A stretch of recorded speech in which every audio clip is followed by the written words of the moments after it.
Hi, in today's video we will take a look at what is volume over time, also known as a volume per candle.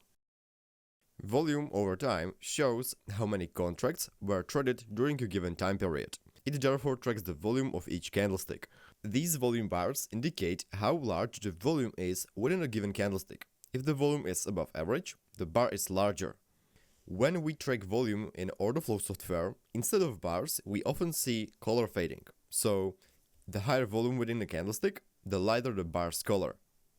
As I mentioned, volume over time tracks how many contracts were traded during a given time period. For example, if we are looking at 5-minute chart, each candle represents a 5-minute interval, and the volume bar below of the candlestick shows how many contracts were traded within those 5 minutes.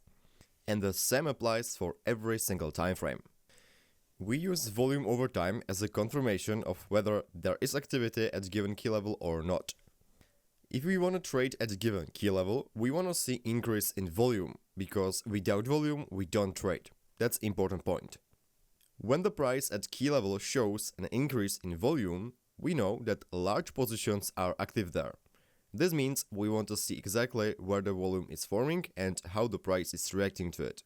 And for that, we use volume profile and order flow, more specifically footprints. We will be covering this in the order flow module. Right now, we are looking at 1-hour Bitcoin chart. The 112,500 level is very important because it represents a swing low point. And as you know already from our previous module, the areas around these swing points are great key levels where we want to trade. When we move down to 5-minute entry time frame, we can see that a large volume has formed below this swing point. This means there is more activity here than usual. What we want to find out is the exact level where this volume is located, because so far we only know that it was created within this time range, but we don't know yet the precise level. To make it easier to understand, we know that this candle, which is testing our key level, contains a large volume. That's great, but we still need to determine in which part of the candle this high volume is located. And for that, we will use order flow and footprints. Here, we can see a resistance and the price testing that resistance. Again, we see an increase in volume around this resistance, which tells us there is activity. Now, we need to determine whether there is setup or not. If there is setup that we are looking for, we want to trade. If there is not, we do nothing. To track volume over time, we don't necessarily need order flow.